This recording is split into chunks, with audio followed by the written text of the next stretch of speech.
Halo semuanya, kali ini kami dari kelompok 9 akan membahas tentang bab koperasi.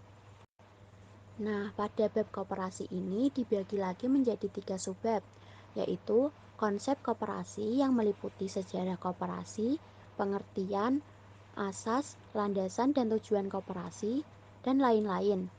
Subbab kedua yaitu koperasi sekolah yang meliputi pengertian, asas, tujuan, landasan koperasi sekolah, ciri koperasi sekolah, dan lain-lain. Yang terakhir yaitu sisa hasil usaha atau biasa disebut dengan SHO.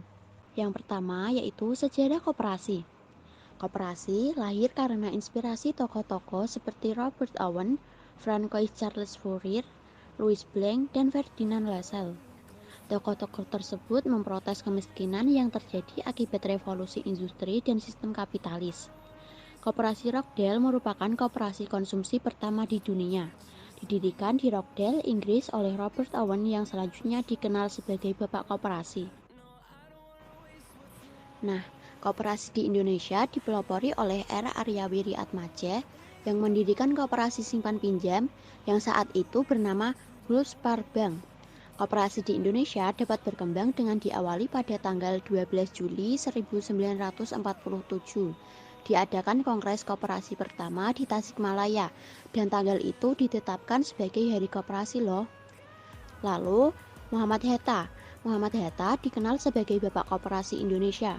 Pada 17 Juli 1953, melalui Kongres Koperasi Indonesia di Bandung, Hatta resmi menyandang sebagai Bapak Koperasi Indonesia. Pengertian, asas, dan tujuan koperasi. Yang pertama, pengertian. Koperasi adalah badan usaha yang beranggotakan orang seorang atau badan hukum koperasi dengan melandaskan kegiatannya berdasarkan prinsip koperasi sekaligus sebagai gerakan ekonomi rakyat yang berdasarkan atas asas kekeluargaan. Lalu, asas koperasi. Asas koperasi adalah kekeluargaan. Karena itu, dalam pengembangan koperasi, rasa setia kawan tersebut harus didukung oleh unsur penting, yaitu adanya kesadaran akan harga diri dan kepercayaan pada diri sendiri. Yang terakhir, tujuan koperasi. Koperasi bertujuan memajukan kesejahteraan anggota pada khususnya dan masyarakat pada umumnya, serta ikut membangun tatanan perekonomian nasional dalam rangka mewujudkan masyarakat yang maju, adil, dan makmur berlandaskan Pancasila dan Undang-Undang Dasar 1945. Landasan koperasi. Landasan koperasi dibagi menjadi 4, yaitu landasan ideal, landasan struktural, landasan operasional, dan landasan mental. Yang pertama ada landasan ideal. Landasan ideal koperasi Indonesia adalah Pancasila. Yang kedua, landasan struktural. Undang-Undang Dasar 1945 sebagai landasan struktural koperasi Indonesia yang berdasarkan Pancasila. Yang ketiga, landasan operasional. Landasan operasional merupakan tata aturan kerja yang melakukan tugas masing-masing di koperasi. Landasan operasional koperasi Indonesia adalah A. Undang-Undang Nomor 25 Tahun 1922, B. Anggaran Dasar dan Anggaran Rumah Tangga. Lalu, ada landasan mental. Landasan mental koperasi Indonesia adalah kesetiakawanan dan kesadaran pribadi. Fungsi dan peran koperasi yaitu 1. Membangun dan mengembangkan potensi dan kemampuan ekonomi anggota dan masyarakat untuk meningkatkan kesejahteraan ekonomi dan sosialnya. 2. Berperan serta secara aktif dalam upaya mempertinggi kualitas kehidupan masyarakat. 3. Memperkokoh perekonomian rakyat dengan koperasi sebagai sokok gurunya. Dan yang keempat yaitu berusaha untuk mewujudkan dan mengembangkan perekonomian nasional.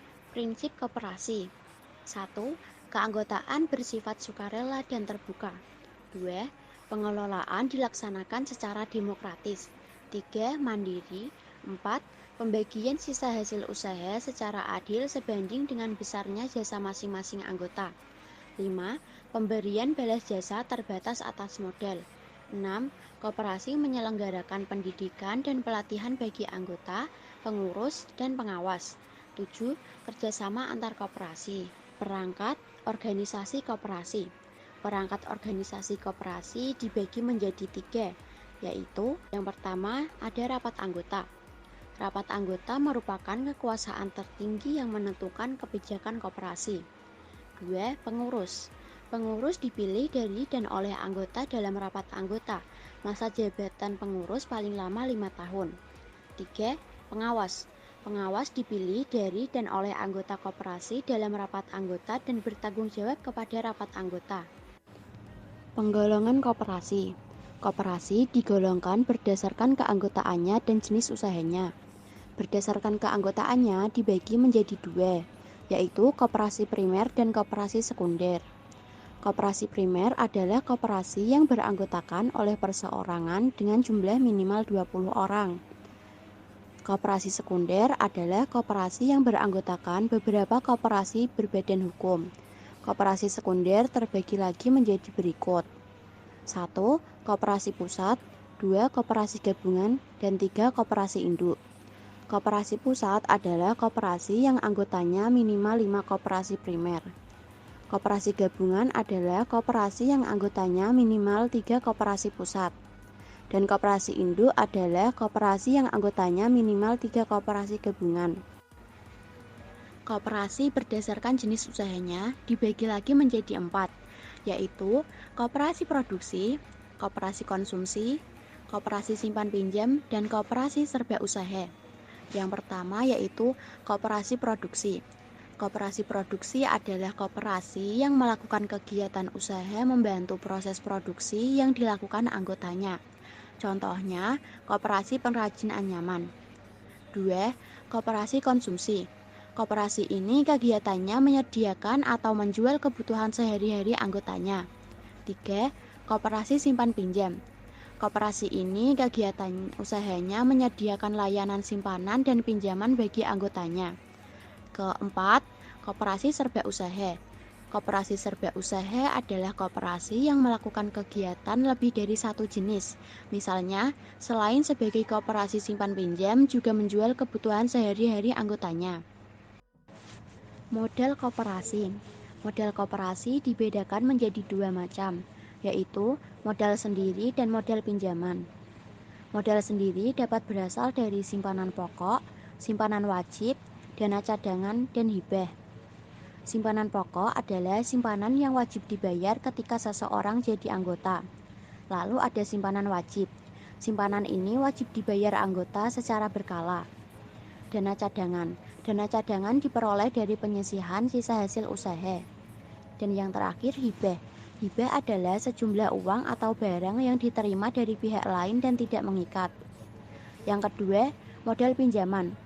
Modal pinjaman ini dapat berasal dari anggota, koperasi lain, bank atau lembaga lain, dan penerbitan obligasi atau surat utang lainnya. Lambang Koperasi Indonesia. Indonesia memiliki 2 macam lambang koperasi, yaitu lambang koperasi lama dan lambang koperasi baru. Pada setiap lambang mempunyai maknanya masing-masing. Pada lambang koperasi lama, bintang dan perisai menggambarkan Pancasila sebagai landasan ideal koperasi Indonesia. Gigi roda melambangkan usaha yang terus-menerus oleh koperasi. Rantai melambangkan kesatuan dan persatuan yang kokoh. Pohon beringin melambangkan sifat kemasyarakatan yang berkepribadian Indonesia. Timbangan melambangkan keadilan sosial yang merupakan salah satu dasar koperasi. Padi dan kapas melambangkan kemakmuran rakyat yang akan dicapai koperasi. Lalu ada tulisan Koperasi Indonesia yang melambangkan kepribadian koperasi Indonesia. Lalu, pada lambang koperasi baru, bentuk gambar bunga memberi kesan akan perkembangan dan kemajuan terhadap perkoperasian di Indonesia. Bermakna bahwa koperasi Indonesia harus selalu berkembang, cemerlang, berwawasan, variatif, inovatif, sekaligus produktif dalam kegiatannya serta berorientasi pada keunggulan dan teknologi. Gambar sudut pandang mempunyai makna sebagai arah mata angin. Artinya, koperasi baru dapat sebagai organisasi penyalur aspirasi, berlandaskan sifat kerakyatan dan menjunjung tinggi nilai kesamaan, kemandirian, keadilan, dan demokrasi serta siap menuju persaingan nasional. Teks Koperasi Indonesia ditulis dalam huruf yang modern, berarti koperasi harus senantiasa maju sesuai kebutuhan zaman. Ditulis berjejer rapi, berarti ikatan antar anggota dan pengurus kuat. Warna pastel dalam lambang Koperasi Indonesia mencerminkan sifat berwibawa, ketabahan, kemauan, dan kemajuan serta mempunyai kepribadian yang kuat. Yang terakhir, 4 kuncup bunga digambarkan saling bertautan membentuk lingkaran. Artinya bahwa tiap pengurus dan anggota koperasi saling bekerja sama membutuhkan satu dengan yang lain. Koperasi sekolah. Koperasi sekolah adalah koperasi yang berada di lingkungan sekolah, yang beranggotakan seluruh siswa di sekolah. Cirinya yaitu koperasi sekolah tidak berbadan hukum. Anggotanya adalah siswa sekolah tersebut. Keanggotaan berlangsung selama yang bersangkutan terdaftar sebagai siswa sekolah tersebut. Koperasi sekolah merupakan koperasi serba usaha. Koperasi sekolah mempunyai manfaat baik secara ekonomi maupun pendidikan. Landasan hukum koperasi sekolah. 1. Surat Keputusan Menteri Tenaga Kerja, Transmigrasi dan Koperasi Nomor 638 AKPTS Men 1974 tentang ketentuan pokok mengenai koperasi sekolah. 2. Surat Keputusan Bersama Menteri Pendidikan dan Kebudayaan Nomor 0158 P 1984 dan Menteri Koperasi Nomor 51 M KPTS 3 1984 tertanggal 22 Maret 1984. 3. Instruksi Menteri Pendidikan dan Kebudayaan Nomor 5 U 1984 tentang pendidikan perkoperasian. 4. Undang-Undang Nomor 25 Tahun 1992 tentang perkoperasian. Tujuan koperasi sekolah yaitu mendidik siswa untuk latihan berkoperasi, mengembangkan ilmu pengetahuan dan keterampilan di bidang perkoperasian, melatih siswa untuk tanggung jawab, disiplin dan bergotong royong, melatih siswa agar punya pengalaman praktis dalam berkoperasi, serta menumbuhkan jiwa demokratis. Tahap-tahap pendirian koperasi sekolah. Ada 3 tahap, yaitu tahap persiapan, tahap pembentukan, tahap pengesahan. Yang pertama, tahap persiapan.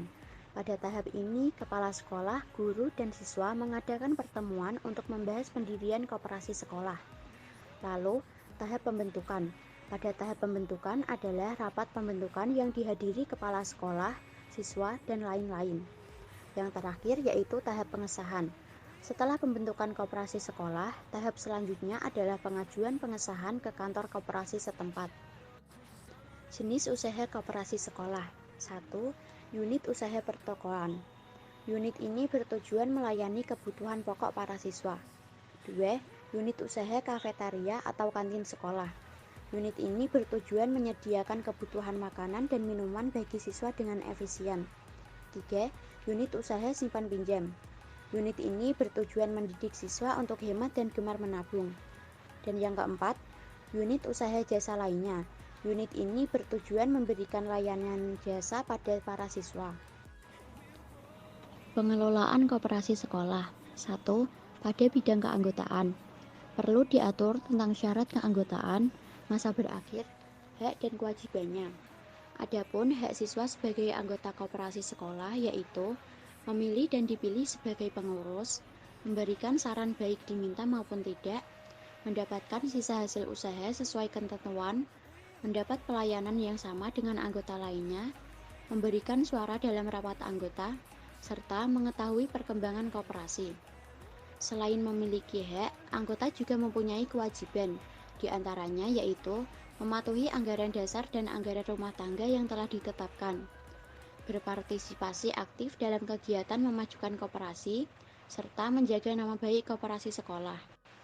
2. Pada bidang organisasi. Bidang ini berkaitan dengan perangkat organisasi koperasi yang meliputi rapat anggota, pengurus, dan pengawas. Ketiganya harus berjalan sesuai dengan tugas, wewenang, dan tanggung jawabnya. Yang ketiga, pada bidang administrasi. Koperasi perlu melengkapi administrasi keanggotaan dan administrasi keuangan sesuai prinsip yang berlaku. Keempat, pada bidang permodalan. Model koperasi sekolah bisa dari modal sendiri maupun modal dari luar. Dan yang terakhir yaitu pembinaan. Kepala sekolah dan guru harus memberikan pembinaan secara kontinu guna kelancaran dan kelangsungan koperasi sekolah. Sisa hasil usaha. Sisa hasil usaha merupakan pendapatan koperasi yang diperoleh dalam 1 tahun buku, dikurangi dengan biaya, penyusutan, pajak, dan kewajiban pada tahun yang bersangkutan. Yang pertama, ada jasa modal atau jasa simpanan. Jasa modal ini dibagikan kepada anggota berdasarkan besar kecilnya simpanan anggota tersebut di koperasi. Rumus untuk menghitung jasa modal tiap anggota yaitu simpanan anggota yang bersangkutan dibagi total simpanan koperasi lalu dikalikan dengan bagian sisa hasil usaha. Yang kedua, ada jasa anggota atau jasa usaha. Jasa anggota dibagikan kepada anggota berdasarkan kontribusinya pada koperasi sesuai dengan jenis koperasinya. Jenis koperasi konsumsi. Besarnya jasa anggota pada koperasi ini berdasarkan besar kecilnya anggota berbelanja di koperasi. Untuk menghitung sisa hasil usaha tiap anggotanya yaitu penjualan pada anggota yang bersangkutan dibagi total penjualan lalu dikalikan dengan bagian sisa hasil usaha untuk jasa anggota. 2. Jenis koperasi simpan pinjam. Besarnya jasa anggota pada koperasi simpan pinjam tergantung dari jumlah jasa pinjaman yang diberikan anggota pada koperasi.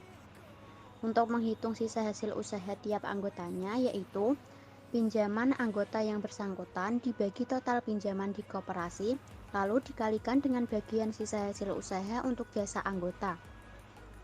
Dan yang ketiga yaitu koperasi produksi. Besarnya jasa anggota pada koperasi produksi ditentukan oleh besar kecilnya anggota menjual hasil produksi ke koperasi. Untuk menghitung sisa hasil usaha tiap anggotanya yaitu pembelian pada anggota yang bersangkutan dibagi total pembelian koperasi lalu dikalikan dengan bagian sisa hasil usaha untuk jasa anggota. Cara pembagian sisa hasil usaha. Contoh, sisa hasil usaha koperasi konsumsi maju pada tahun 2018 memperoleh sisa hasil usaha sebesar Rp50 juta. Sisa hasil usaha itu siap dibagi pada anggota. Dalam anggaran dasar atau anggaran rumah tangga pengalokasiannya 25% untuk dana cadangan, 20% untuk jasa anggota, 5% dana sosial, 5% dana pembangunan lingkungan, 20% untuk jasa modal, 10% dana pengurus, 5% dana pendidikan, dan 10% untuk dana pegawai. Alokasi perhitungannya yaitu sebagai berikut. 1. Dana cadangan. Perhitungannya 20% dikali Rp50 juta. Jumlahnya menjadi Rp10.500.000. 2. Jasa modal. 20% dikalikan dengan Rp50 juta. Jumlahnya menjadi Rp10 juta. Begitupun dengan alokasi yang lainnya. Cara menghitungnya yaitu presentasi dikalikan dengan sisa hasil usaha yang diperoleh pada tahun itu. Jika Pak Ibrahim sebagai anggota mempunyai simpanan pokok sebesar Rp500.000 dan simpanan wajib sebesar Rp2.500.000, sedangkan total modal koperasi sebesar Rp60 juta. Pak Ibrahim berbelanja di koperasi senilai Rp1 juta dan total penjualan koperasi pada anggota sebesar Rp40 juta. Berapakah sisa hasil usaha yang akan diterima Pak Ibrahim? Mari kita hitung sisa hasil usaha yang diterima Pak Ibrahim. Yang pertama, jasa modal atau jasa simpanan. Jasa modal diperoleh dari simpanan anggota yang bersangkutan dibagi dengan total simpanan koperasi lalu dikalikan dengan bagian sisa hasil usaha. Nah, simpanan anggota yang dimiliki oleh Pak Ibrahim sebesar Rp3 juta dari simpanan pokok dan simpanan wajib. Lalu dibagi dengan total simpanan koperasi sebesar Rp60 juta. Selanjutnya dikalikan dengan bagian sisa hasil usaha sebesar Rp10 juta. Hasilnya menjadi Rp500.000. Yang kedua, kita hitung jasa anggotanya. Di sini diketahui Pak Ibrahim berbelanja di koperasi berarti koperasi tersebut berjenis koperasi konsumsi, di mana sisa hasil usaha tiap anggotanya diperoleh dari penjualan pada anggota yang bersangkutan, dibagi total penjualan, lalu dikalikan dengan bagian sisa hasil usaha untuk jasa anggota. Penjualan pada Pak Ibrahim senilai 1.000.000 rupiah, dibagi dengan total penjualan senilai 40 juta rupiah, lalu dikalikan dengan bagian sisa hasil usaha untuk jasa anggota senilai 12.500.000 rupiah.